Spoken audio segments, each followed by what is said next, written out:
Assalamualaikum warahmatullahi wabarakatuh.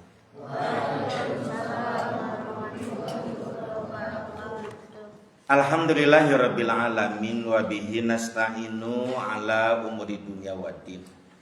Asyhadu an la ilaha illallah wahdahu la syarikalah wa asyhadu anna Muhammadan abduhu wa rasuluhu la nabiyya ba'dah. Allahumma shalli ala sayyidina Muhammad wa ala ali sayyidina Muhammad.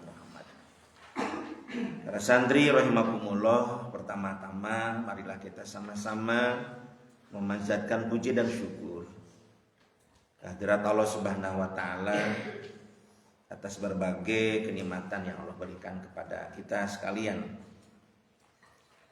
terutama kenikmatan iman dan Islam, ya. Samping juga kenikmatan yang lain, yaitu diantaranya kita diberikan kenikmatan dalam beribadah kepada Allah Subhanahu wa taala. Sepertinya bagi kita ini ibadah saum alhamdulillah sudah bisa menjadi akhlak. Ya, terasa tidak seperti saum padahal sedang saum. Karena memang kita di Ulul Albab ini program saum itu dari mulai Senin Kamis dan dilanjutkan dengan saum Daud. Ya, mudah-mudahan dengan saumnya kita, ya, menjadikan hikmah daripada ibadah saum itu dapat kita raih, ya, dapat kita gapai. Ya, tentu itu tergantung dari niat, ya, yang kuat, sehingga kita menjadi orang-orang yang sabar, orang-orang yang kuat menghadapi tantangan hidup, ya, orang-orang yang bisa menjaga pandangan, menjaga pendengaran telinga, ya, menjaga anggota badan kita dari hal-hal yang tidak sesuai dengan aturan Allah dan Rasulnya, dan juga bisa menjaga mulut kita sehingga apa-apa yang keluar dari mulut kita adalah cahaya, penglihatan kita menjadi cahaya, pendengaran kita juga menjadi cahaya, sebelah kanan kiri kita adalah cahaya, depan belakang kita cahaya, dan atas dan juga bawah adalah cahaya, ya. Shalawat serta salam semoga Allah Subhanahu wa taala selalu melimpahkannya pada junjungan kita Nabi besar Muhammad sallallahu alaihi wasallam, keluarganya, para sahabatnya, para ulama amili, dan mudah-mudahan termasuk kita sekalian. Amin amin amin. Amin ya Allah ya rabbal alamin. Baik, ya. Kita akan lanjutkan pembahasan taklim kita, masih membahas pertanyaan dari Ayandi nomor 8, ya, dari 16 pertanyaan dari A. Mohon maaf pertanyaannya sepele, Bu, ya. Orang buta dari lahir, mereka mimpinya seperti apa?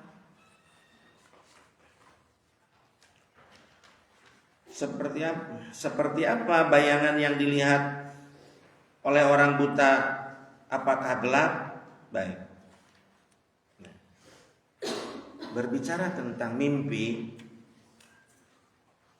atau orang yang bermimpi, ya, AA terutama, yang itu terbagi 3. Siapa, Bu, ya? Yang pertama orang normal seperti kita.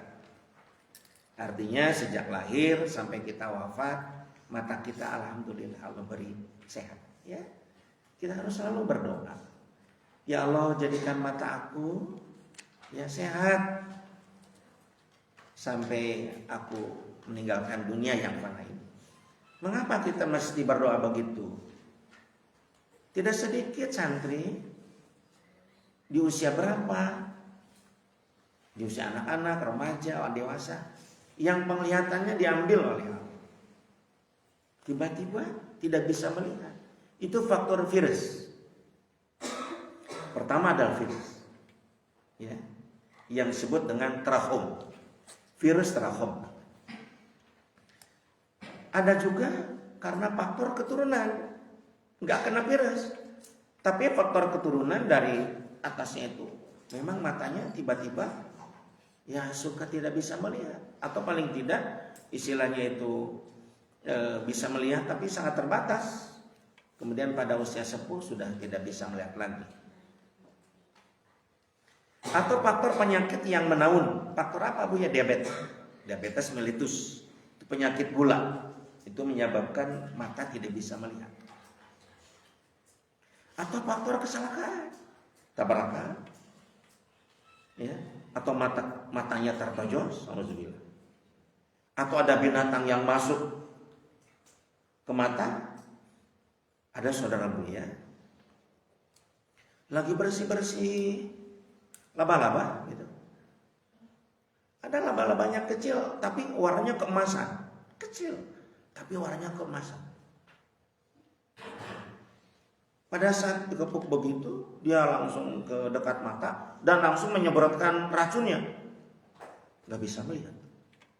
Laba-laba berbisa. Jadi dalam hal ini kita jangan merasa yakin. Kita pulang ke Allah, mata kita masih bisa melihat. Doa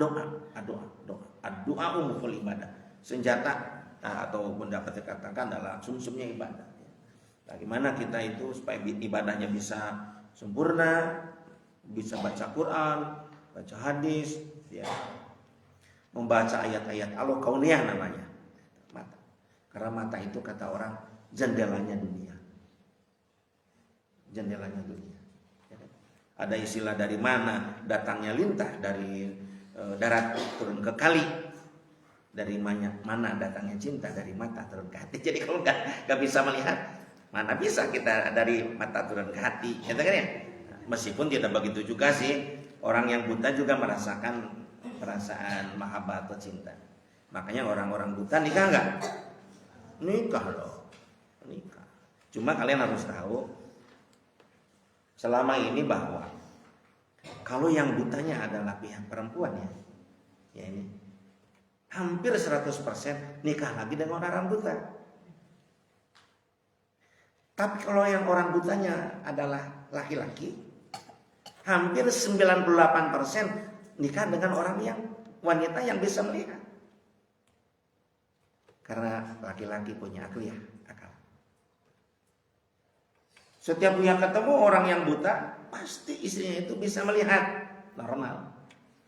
Tapi setiap wanita yang tidak bisa melihat, bisa dipastikan suami itu yang tidak bisa melihat lagi, itu kira-kira begitu. Ini juga faktor pede. Percaya dirinya laki-laki itu lebih tinggi daripada pedenya perempuan. Laki-laki itu memang sangat pede dalam segala bidang meskipun ilmunya kurang. Perempuan kadang-kadang ilmunya ada tapi kurang pede. Maka santriwati Buya harus percaya diri ya bahwa kita ini bisa. Itu pede itu penting, kepercayaan diri. Dan itu menyebabkan yang pertama orang normal seperti kita. Yang kedua Ayandi dan seluruh santri juga ini para alumni ya dan mendengar dimanapun Anda berada ya. Yang kedua adalah orang yang ini kita berbicara mimpi. Orang yang buta datangan. Buta datangan. Apa Buya datangan? Itu yang Buya maksud itu. Asalnya bisa melihat, pernah melihat, tetapi kemudian dia buta. Itu namanya buta datangan. Itu beda lagi nanti mimpinya Buya jelaskan. Karena ini kan menyangkut tentang mimpi ini pertanyaan. Yang ketiga, Ayandi dan santri buta sejak lahir. Yang buta sejak lahir. Belum pernah lihat gunung, belum pernah lihat matahari dan bulan. Orang bicara bulan dan matahari, gini-gini aja. Itu bulan indah, matahari panas, gini-gini aja. Nah, kita mulai membahas tentang mimpi. Berbicara mimpi Ayandi, berbicara dua hal, visual dan non visual. Paham visual? Visual itu adalah sesuatu yang memang bentuknya itu bisa dilihat lah secara visual. Dan non visual yang sifatnya gelap, gulita. Gimana cara menggambarkan gelap gulita? Pejamkan mata kita dan itu gelap. Belum ada mimpi, gelap. Baik. Orang yang sehat, yang matanya sehat seperti kita, itu jelas-jelas full 100% visual. Jadi pada saat kita mimpi ya kita sudah bisa merasakan kan bagaimana kita mimpi itu lihat orang memang orangnya itu. Atau Buya aku pernah melihat mimpi di Pangandaran. Pangandaran, saya ke Pangandaran orang. Ya, Buya saya saat itu mimpi dengan Buya Umi, ya sama-sama Umu juga. Kemudian juga teman-teman kader staf ada di Pangandaran, aku lihat indahnya Pangandaran dan bagaimana ombaknya. Itu betul-betul visual. Kenapa dia bisa mengatakan itu adalah laut dan indah? Karena dia pernah melihat laut. Jadi visual dalam pengertian mimpi itu adalah sesuatu yang memang pernah dilihat. Yang belum pernah dilihat gak mungkin dimimpikan. Gak mungkin. Kecuali mimpi baginda Rasul. Mimpi baginda Rasul, karena baginda Rasul mengatakan, aku ini Rasulmu, Muhammad bin Abdullah. Wah, itu satu. Rasulullah langsung mengatakan aku adalah Rasul. Yang keduanya kita sudah baca dalam hadis. Fisik baginda Rasul, bagaimana hidungnya, matanya. Itu kita berbicara tentang fisik baginda Rasul. Tinggi badannya, warna kulitnya. Tahu nggak warna kulit baginda Rasul? Merah. Merahnya merah asli Arab. Kegantengannya, beberapa perempuan pas dibelokkan langsung ketemu Rasul, pingsan. Ini orang mah ganteng amat ini gitu ya. Makanya Siti Aisyah mau ke bagian Rasul pada usia bagian Rasul sudah 53 tahun. Aisyah saat itu 8 tahun setengah. Begitu tertarik dengan bagian Rasul yang sudah sepuh. Karena memang menjaga fisiknya yang luar biasa. Kemudian aura cahayanya, kemudian aura wajahnya sangat bercahaya. Pada saat bagian Rasul tapi yang lain, kita melihat orang nggak kenal karena memang kita belum pernah melihat itu. Tapi kita kalau bisa melihat, oh ini Rapabe, oh ini Pahri, karena memang pernah bertemu. Itu secara visual. Ya, itu yang pertama. Ya, alhamdulillah kita bisa mimpi indah ya, bisa mimpi indah. Ya. Nah, mimpi indah ini perlu menjadi bahasa sehari-hari. Bagi siapa? Bagi suami istri. Sang suami ini, calon-calon suami ini semua, sudah apa hari sudah jadi suami. Sebelum tidur, ajarkan pengetahuan kepada sang istri. Itu namanya nafkah hati. Sejarah Nabi, sejarah sahabat gitu ya. Tentang sesuatu kehidupan gitu ya. Itu ke istri. Setelah itu kita saling berdoa dan akhirnya selamat mimpi indah ya. Itu. Selamat mimpi indah. Tentu dalam hal ini mimpi indah adalah kalau sang suami ya mimpi istrinya. Kalau istri mimpi suaminya. Indah. Terutama dalam hal pada saat kita masing-masing punya kesibukan, itu mimpi indah itu saling mendoakan mimpi indah itu penting untuk menjaga keharmonisan. Ya, menjaga keharmonisan. Dan ini perlu sampaikan. Kadang-kadang terjadi bahwa mimpi indah itu lebih harmonis meskipun dibandingkan dengan kehidupan sebenarnya. Nah ini nih nikmatnya mimpi. Kata istrinya, Bang, aku kalau ketemu abang dalam mimpi indahnya bukan main. Seperti aku berada di awang-awang itu dengan abang. Tapi dalam kehidupan sehari-hari, aku dengan abang sepertinya antara kucing dan tikus. Terus kata abangnya, aduh aku malu juga dengan mimpimu. Aku akan berusaha sehingga seindah mimpimu. Dan itu merupakan suatu apa itu yang di semacam sugesti lah ya bagi seorang suami bahwa ya Allah istriku mimpi indah dengan aku di mimpinya. Tapi dalam kehidupan nyata tidak seharmonis itu. Nah, maka mimpi itu kadang-kadang menjadi semacam apa namanya itu semacam barometer lah ukuran keharmonisan keluarga. Itu satu. Yang kedua, yang disebut dengan buta dagangan. Tadinya bisa melihat, kemudian tidak bisa melihat. Apa yang terjadi? Menurut penelitian dokter mata, dokter saraf, profesor doktor dan juga para psikolog dan juga para ulama, disimpulkan begini ya. dalam rentang waktu beberapa lama visual lah. Visual. Tapi setelah cukup lama dia tidak bisa melihat, visualitasnya, kualitas visualitasnya ayahnya mulai berkurang. Jadi anti klimaks. Kadang-kadang dia sedih, ya Allah, aku tidak seindah dulu pada saat bisa melihat keindahan matahari, keindahan bulan. Jadi mulai pudar. Nah itu. Kemana Buya arahnya pindahnya? Pindahnya itu mulai pindah ke telinga, menuju ke non visual. Kemudian akliyahnya, ke nafsunya, ke kolbunnya. Secara fisik matanya sudah mulai mudah dan mulai pudar. Maaf, ujung-ujungnya dia menemui kegelapan. Kecuali kalau dia punya himmah, keinginan atau rohbatun kuyah istilahnya. Rohbatun kuyah itu keinginan yang kuat untuk menjaga visualitas, mempertahankan bagaimana matahari bentuknya, bulan, wajah. Kalau wajah orang tua itu wajah ibu terutama menurut para ini tewak teh cucunguk sanuan tu newak sok kedam dan tewak enak nah tewak lanjut bagus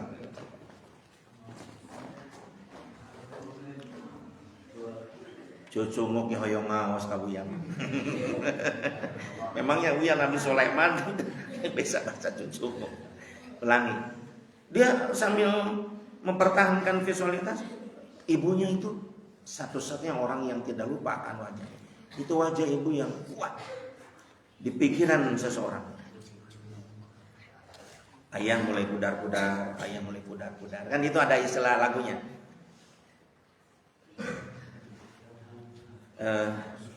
Kasih ibu sepanjang zaman gitu ya, lupa lagi begitu. Kasih ayah sepanjang jalan. Lupa lagi. Kasih teman selagi baik, kasih saudara selagi ada. Itu ya. Kasih ibu sepanjang zaman, kasih ayah sepanjang jalan, kasih teman selagi baik, kasih saudara selagi ada. Masih ingat ibu ya, dari pesantren dulu. Kasih ibu itu sepanjang zaman. Tapi kalau kasih ayah sepanjang jalan. Jadi sepanjang jalan itu tidak sepanjang zaman. Kasih teman selagi baik dengan teman kita, ya selagi baik kan sih. Kalau nggak baik kan sudah nggak ada kasih-kasihan lagi. Dan kasih saudara adik dengan kakak selagi ada. Selagi tidak ada, sudah tidak ada. Kakak dan adik lupa ke kita. Kita sudah wafat, adik kita lupa, kakak kita lupa. Ibu itu susah dihilangkan katanya ya, wajah ibu. Hanya wajah ibunya yang masih terekam dalam mimpi visualnya itu. Yang lainnya sudah mulai gelap.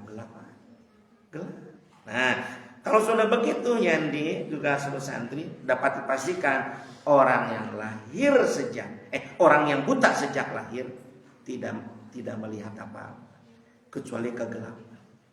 Cuma kegelapannya diwarnai dengan kenikmatan. Dari mana Bu ya kenikmatannya? Dari pendengarannya. Jadi ada istilah visualitas dengar, visualitas akliyah, visualitas nafsu, visualitas perasaan. Jadi para ilmuwan juga susah menggambarkan orang-orang yang sejak lahir itu. Kamu mimpi enggak? Iya. Nikmat ya. Kamu itu lihat apa? Gelap tapi nikmat. Karena memang yang namanya kenikmatan itu bukan milik orang-orang yang bisa melihat saja. Kenikmatan itu juga didapat oleh orang-orang tidak melihat daripada pendengaran. Dan perlu yang ditahu dan santri tahu, sensitivitas pendengaran orang yang tidak melihat hampir 2 kali lipat kita. Jadi jangan coba-coba kita membicarakan orang yang buta. Orang yang buta lagi duduk di sini, orang yang nggak buta duduk sini. Kita membicarakan di sana kadang-kadang nggak bisa didengar. Karena terbagi-bagi fokusnya itu. Tapi pada saat orang buta berdiri di sini atau duduk di sini, kita membicarakan di sana itu kedengaran. Kita ngomongin orang lain, kadang ngesiana. Begitu cepat, jangan coba-coba. Jadi Allah ngasih kekuatan di bidang-bidang yang lain. Nah, jadi seperti itu ya, berkenaan dengan apa namanya itu mimpi yang ditanyakan ke dia. Baik.